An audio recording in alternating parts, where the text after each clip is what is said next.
cadernos, bom dia, tudo bem com vocês? Começando aí agora mais uma aula de Química, oficialmente nossa primeira aula do quarto bimestre. Estamos começando aí de vez, já o último bimestre, já estamos acabando o ano, gente. Nós temos o quê? Temos menos de 2 meses, 1 mês e pouquinho para acabar o ano letivo. Olha o quanto está passando rápido, quanto passou rápido, né? E quarto bimestre em Química, agora fechando aí com chave de ouro, conteúdo tranquilo, conteúdo que vai ser bem fácil, bem tranquilo. Vamos finalizar aí com notas boas também, que vocês mantiveram ao longo do ano. Não é porque tá no quarto bimestre que agora vocês vão dar uma relaxada. Vamos que tá acabando, então tá finalizando já. E pessoal, aqueles avisos de sempre, copiem os slides, façam perguntas, anotem as perguntas para nossas lives. Continuamos ali no sistema de lives também. Só arrumar esse cabelo aqui. Aí. Tá menos pior. E aí, pessoal, começou a aula, pega a bolsinha, pega lápis, conteúdo novo, a gente vai ter alguns conceitinhos. Vamos ter o mesmo sistema, prova de N1, prova de N2. E esse bimestre, sem falta, eu quero fazer a prova oral com vocês, quero olhar os cadernos. Então vamos lá, continue o ritmo aí, vamos manter o ritmo, não deixem de fazer as tarefas, principalmente as tarefas de casa. E pessoal, conteúdo do quarto bimestre em Química, a primeira parte do conteúdo qual é? Conteúdo muito fácil, funções químicas. A partir de agora, nós vamos começar a falar de funções químicas, que também são chamadas de funções inorgânicas. Funções químicas, funções inorgânicas são a mesma coisa. E pessoal, o que são as funções químicas? As funções químicas são grupos de substâncias compostas que apresentam propriedades químicas semelhantes, comportamentos semelhantes entre elas. Nós temos ali vários elementos, várias substâncias, e aí pegaram essas substâncias e pegaram algumas que tinham características em comuns e agruparam em 4 grupinhos, que são chamadas de funções químicas ou funções inorgânicas. Ambas são a mesma coisa.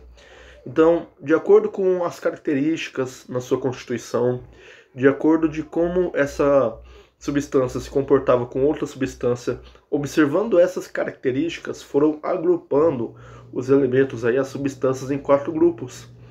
Quais são esses grupos? Os 4 principais grupos são ácidos, bases, sais e óxidos. E aí, ao longo aí dessa primeira etapa do quarto bimestre, nós vamos estudar cada um em específico. Vamos estudar os ácidos, as bases, os sais e os óxidos. Vamos observar constituição, vamos estudar aí as características, os detalhes aí de cada um, entender ali como que a gente identifica se um elemento é ácido, se um elemento é base, se um elemento é sal, se um elemento é óxido. Então, pessoal, copiem esse slide no caderno, tá? Essas informações. Eu já coloco resumido para vocês poderem copiar, como se fosse um quadro em sala de aula, onde vocês têm que copiar. E, resumidamente, é isso, as funções químicas.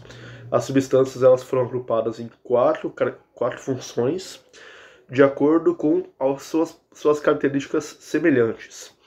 Hoje nós vamos estudar os ácidos, nas outras aulas, na outra aula, bases e sais, na outra aula, os óxidos. Ok? Então vamos lá. Os ácidos, pessoais, são compostos moleculares que, quando em solução aquosa, liberam íons que é o hidrogênio, que são os cátions. O cátion é sempre hidrogênio, por isso o H+. Explicando, os ácidos, quando eles são dissolvidos em água, se você pegar um ácido e jogar ele em solução aquosa, não necessariamente só água, mas uma solução aquosa, ele vai liberar cátions. Os cátions que ele libera são moléculas de hidrogênio. Então, se você pegar um ácido, dissolver ele na água, ele vai liberar íons que são os cátions. Os cátions que ele está liberando é o hidrogênio. Então, o ácido dissolvido em água vai liberar hidrogênio, que a gente representa aí com o H+. Os ácidos, pessoal, eles possuem a presença obrigatória de hidrogênio. Então a substância, para ela ser um ácido, ela tem que ter ali na composição química dela a presença do hidrogênio. O hidrogênio é uma das principais características do ácido. O ácido, se ele não tiver ali o H maiúsculo, ele não é um ácido. Além dessa característica de em água, quando dissolvido em água, em solução aquosa, liberar os cátions, que são os hidrogênios, eles têm outras características, como o gosto azedo, alta reatividade, que é a condução de energia. Mas essas outras características eu quero falar na live de terça-feira. Então, a principal característica do ácido é essa, copiem. E os ácidos eles possuem a presença obrigatória de hidrogênio. Vamos ver aqui alguns exemplos. Exemplos aí de ácidos. O HCl, que é o ácido clorídrico, HNO3, que é o ácido nítrico, H2SO4, que é o ácido sulfúrico, H3PO4, que é o ácido fosfórico. Aqui são alguns exemplos de ácidos com a fórmula deles. Observando essas fórmulas, o que vocês veem em comum entre todos esses ácidos? Na fórmula aí, o que todos eles têm igual? Que inclusive vai ser um fator que quando você vê ali uma substância, viu que tem essas características, você já vai saber que é um ácido. Então, observando aqui, qual característica é comum entre todas elas, o que está aparecendo aqui em todas, que é o que vai ajudar quando vocês pegarem ali uma fórmula química, pegarem ali uma composição, vocês vão bater o olho, esse aqui é um ácido porque tem tal coisa. Olha aí, eles têm em comum a molécula de hidrogênio na composição. Então, se tem a molécula de hidrogênio, ela é um ácido. Então, olha lá, HCl, a molécula de H, HNO3, a molécula de hidrogênio, H2SO4, duas moléculas de hidrogênio no ácido sulfúrico, H3PO4, 3 moléculas de hidrogênio no ácido fosfórico. Então pegou ali a composição, viu o Hzinho, o Hzão, né, na verdade, que representa o hidrogênio, já temos ali o indicativo de que pode ser um ácido. Então o hidrogênio ele está presente nos ácidos e quando pegar a fórmula e ver o Hzão ali, já pode saber que é um ácido. E além disso, temos aí alguns exemplos alguns exemplos práticos de ácidos. Olha aí nessa primeira imagem aqui da esquerda, o ácido acético, que é o CHO, é o principal constituinte do vinagre, utilizado como tempero. Então no vinagre que vocês utilizam, que os pais utilizam, tem ácido. As baterias de carro possuem ácido sulfúrico, HSO, em seu interior. Então a bateria de carro também tem ácido ali presente. E algumas frutas são ácidas, como o abacaxi. Ele possui ácido ascórbico e cítrico. Além do abacaxi, a gente tem aí o limão, outras frutas que são ácidas. Além desses exemplos, podemos citar ácido nítrico, utilizado na produção de dinamite, pólvora e fertilizantes. Ácido bórico, utilizado como pesticida. Ácido detartático, confere o sabor seco a alguns vinhos. Ácido fosfórico, utilizado na produção de fertilizantes. E ácido lático, que confere o gosto azedo ao azeite. Então, pessoal, essa parte do slide aqui, para mostrar alguns exemplos práticos, comuns, de ácidos, né, onde eles estão presentes. E alguns exemplos também de onde tem o ácido. E repara que nessas fórmulas de ácidos aqui, ó, o que todos eles têm obrigatoriamente em comum? Tanto o ácido nítrico, olha aí entre parênteses, tem a fórmula, e todos eles têm a presença do Hzão, que é o hidrogênio. Então na fórmula precisa ter o hidrogênio para ser considerado um ácido. Se não tiver o H, não tem como ele ser um ácido. E aí, pessoal, além do elemento ser ácido, esse ácido ele pode ser forte ou pode ser fraco. Depende aí do quanto ele libera de hidrogênio, de íons na água. Mas sobre ácido forte e ácido fraco, a gente vai falar depois. Tem ácidos que são que dá para utilizar, para a gente se alimentar. E tem ácidos que não, porque são muito fortes. Existe a escala dos ácidos mais fortes e os ácidos mais fracos. Só que sobre ácido forte e ácido fraco, vou falar na live de terça-feira. Hoje vocês precisavam entender o conceito de funções químicas, que também são chamadas de funções inorgânicas, e entender especificamente sobre o ácido. Como identificar um ácido, o que é um ácido e aonde o ácido é utilizado. Aí, além do ácido, a gente vai ter bases, sais e óxidos. Então, pessoal, para hoje eu vou até aqui. Começo de conteúdo, eu nunca gosto de despejar muita coisa no começo de bimestre, começo de matéria nova. Então isso aqui é para vocês começarem a associar, já começar a familiarizar com algumas palavras, alguns termos. Na live de terça-feira nós vamos falar um pouco mais sobre as características dos ácidos e vamos falar também um pouco mais sobre ácidos fortes e ácidos fracos. Para hoje não tem homework, estamos começando aí o conteúdo, vou deixar vocês só na fase de associação. Pessoal, um excelente final de semana. Descansem, aproveitem, estudem. Vejo vocês na live de segunda-feira de física, terça-feira na live de química. Qualquer dúvida podem me procurar, podem mandar mensagem, vocês sabem onde me achar. E fiquem com Deus, forte abraço e tchau, tchau.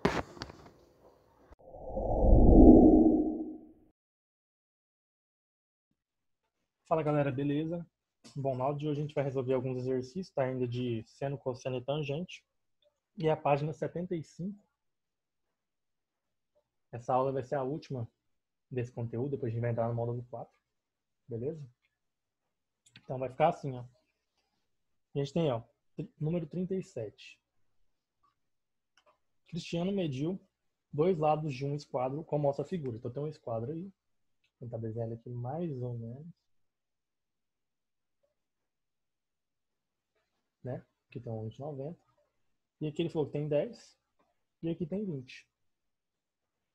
Determine em graus a medida do menor ângulo interno desse quadrado. Ó, o menor ângulo interno é o ângulozinho mais fechado desse triângulo, desse quadro. O ângulo interno, o menor ângulo interno, é o ângulozinho mais fechado. Quanto mais fechado for o ângulo, menor ele é. Então, se eu tenho um ângulo assim, esse aqui, ó, é maior que esse aqui. Ó, ele deu um ângulo de 90, então o menor ângulo que tem é esse aqui, ó, é o mais fechadinho. Por quê? Esse aqui é mais aberto, esse aqui é o mais fechado. Então ele quer saber o valor desse ângulo. Vamos chamar ele de θ. A gente não sabe. Então, ó, a gente quer saber o valor de θ, desse ângulozinho menor. A gente tem o que nesse esquadro, ó? Nesse triângulo retângulo? A gente tem o que? A gente tem cateto oposto a θ, né? Então, cateto oposto é igual a 10. E a gente tem hipotenusa, ó, que é o 20, não é isso? Então, ficou fácil agora, ó. Então, a gente vai pegar o que, ó? Cateto oposto e hipotenusa. É o quê? É seno, não é? Então, seno de θ, que a gente quer achar o θ, né? É igual a cateto oposto, que é 10, sobre hipotenusa, que é 20. Então, seno de θ vai ser igual a 10 dividido por 20, vai dar 1 sobre 2. Não é isso? Qual seno de qual ângulo que dá 1 sobre 2? A gente tem lá o seno de 30, 45 e 60, não é? É isso?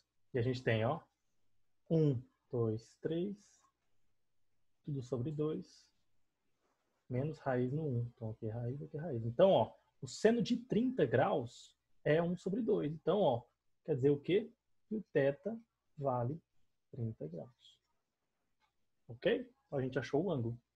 Beleza? Viu esse exercício que ele é legal? Em vez de a gente achar um lado, igual a gente estava fazendo, a gente achou o ângulo. Certo? Então tá. Então vamos pro próximo. 38, ó. Vamos fazer mais esse aqui. Então tem assim, ó. Em um shopping, uma pessoa sai do primeiro pavimento para o segundo utilizando uma escada rolante, conforme a figura ao lado.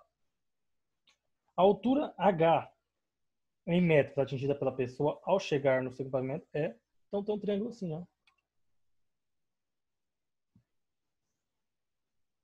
Né? Ele quer saber essa altura H aqui, ó. Opa. Essa parte aqui.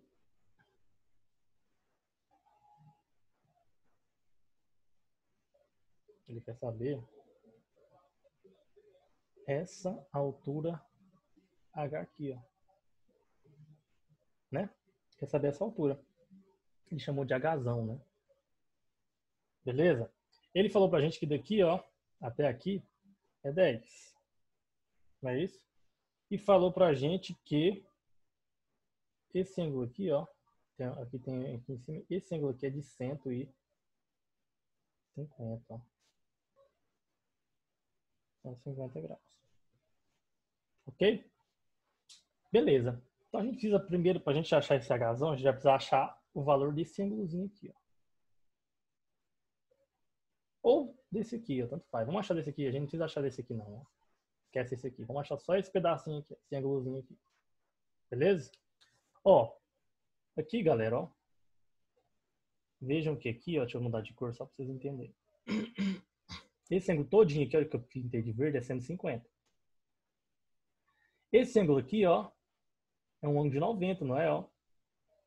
Pegando somente esse retângulo aqui, ó, esse ângulo aqui é de 90, certo? Quer dizer o quê?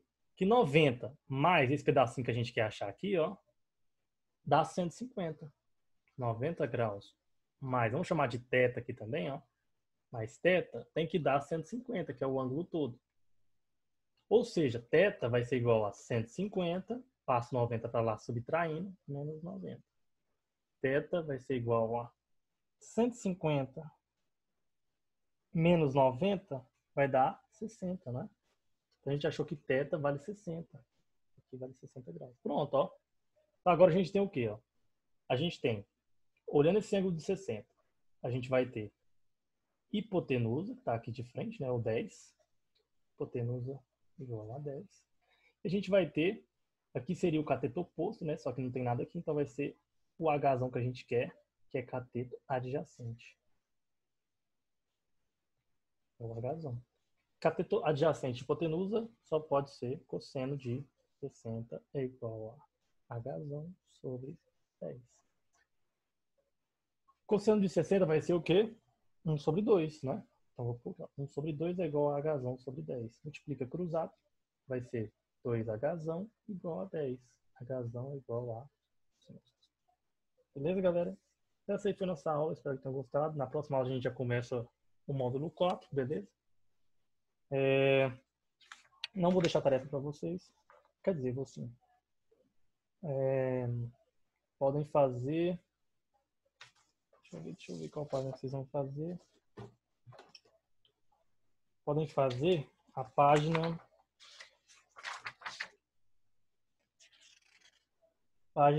57, número 4. Beleza? Então, fazer e mandar lá no Google Class. Página 57, número 4. Ok? É isso aí. Fiquem com Deus e até a próxima.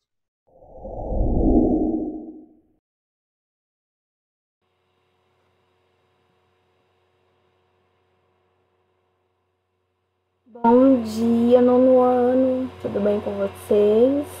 Hoje, sexta-feira, final de semana chegou, temos aí uma aula de redação, nossa primeira aula de redação aí do quarto bimestre, e o nosso gênero textual aí é o relato de viagem. Lembrando vocês que nós já estamos utilizando o livro de...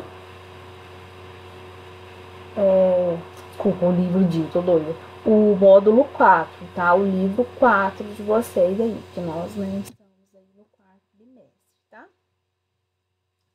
Nós estamos aí utilizando esse material. Vou abrir aqui para vocês no livro aí, na página 20, onde vem falando aí sobre relato de viagem. E aí, para fazer essa atividade, é preciso que você leia os momentos de leitura 1 e 2, tá? Não li ainda, não peguei material, então você dá pausa, volta lá no momento 1 e 2 e faça a leitura, tá? Para acompanhar aqui, para que não fique vago, tá? Você leu relatos de viagem de duas pessoas cujas profissões são verdadeiras aventuras. Releia um trecho desses relatos. Nós lemos parte desses relatos durante a nossa última live. Foi na terça-feira. Então, quem participou da live pôde acompanhar. Quem não pôde, né, como eu orientei, né, dá um pause aí, né, dá pause e faça a leitura. Então, olha só, letra A. O ranger do velho caça-minas de madeira contra o cais me roubou o sono. Eu não vou ler tudo, tá? Pra não ficar cansativo.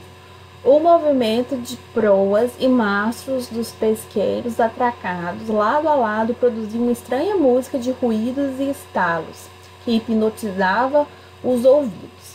Vou ler uma parte aqui do B, tá? Desorientação espacial é também muito frequente nos primeiros dias. Esses dois sintomas são ligados diretamente aos efeitos do ambiente novo sobre o nosso sistema vestibular. O cérebro passa a ter informações confusas entre os sensores. Isto é, os olhos dizem uma coisa enquanto o sistema vestibular diz outra. Resultado: grande chance de ver o alimento pela segunda vez.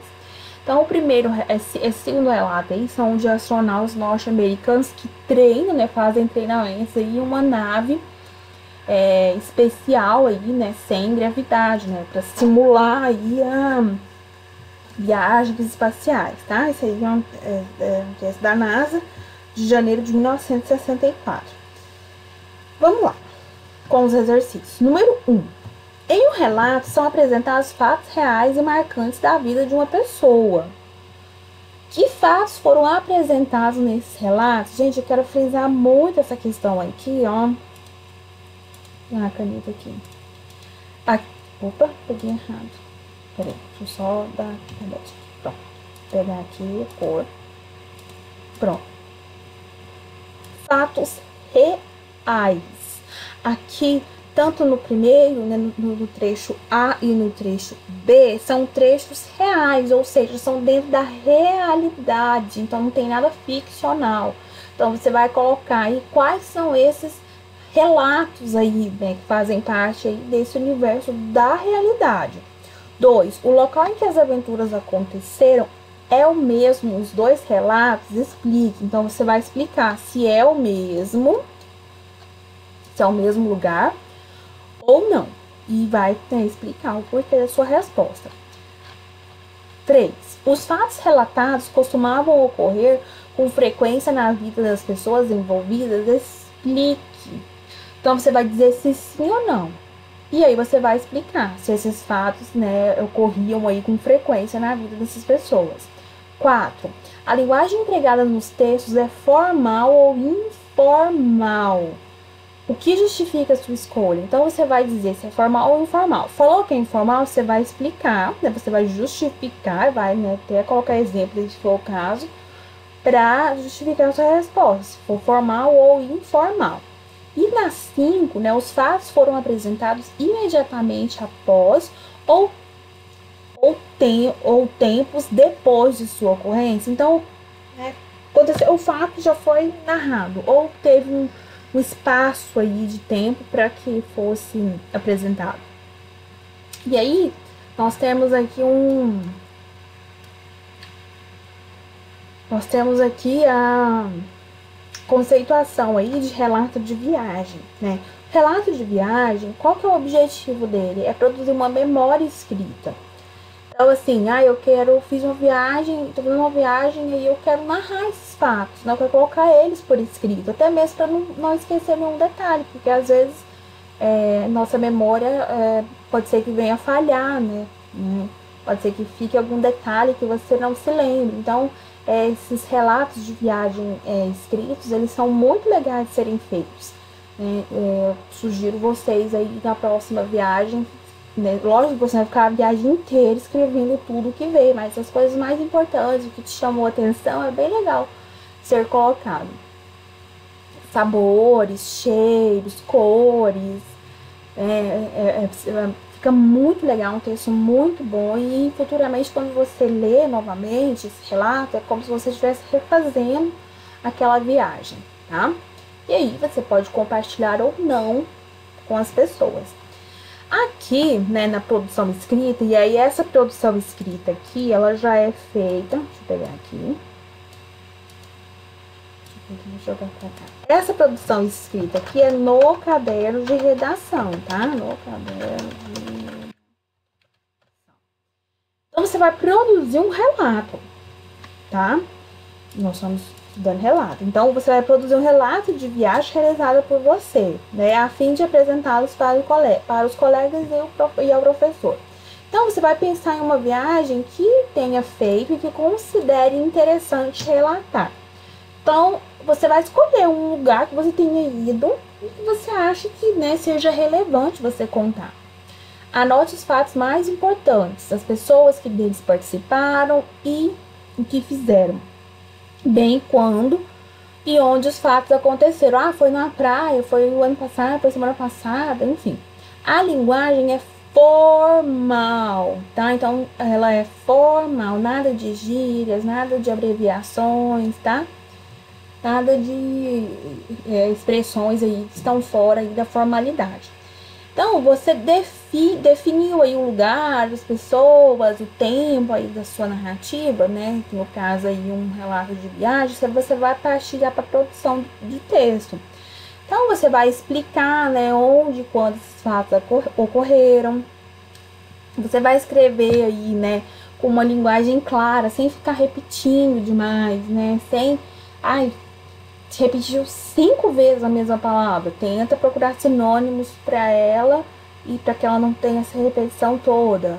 Você vai expor, né, o fato de modo, os fatos aí, a história, de forma que o quê? Que as pessoas se interessem em continuar fazendo a leitura do seu texto. Para que, tá lendo lá na metade do texto, pare, porque, né, não viu motivação para continuar. E tem que ser em primeira pessoa, obviamente, porque é um texto seu, né? Algo aconteceu com você. Tá? Você vai descrever pessoas, lugares, objetos, cheiros, cores, tudo que faça parte aí dessa sua experiência. E aí você cria um título bem chamativo, ou seja, para chamar a atenção das pessoas e, né, revisa seu texto para ver que se não tem nada para ser melhorado, ou acrescentado, ou retirado, e aí seu texto está pronto, tá? E aí você posta lá no Google Classroom, o espaço, né, que está destinado lá para essa atividade. Tá bom, meninos? Então, bons estudos aí para vocês, um ótimo final de semana, tudo de bom, cuidem-se aí e, né, cumpram aí com as nossas, com as notas, né, com as minhas, eu vou cumprir com as minhas obrigações de professora e vocês com a de alunos, tá? E aí a obrigação de vocês para hoje é responder aí os exercícios da página 20 e 21. Beijo para vocês e até a próxima aula. Tchau, tchau.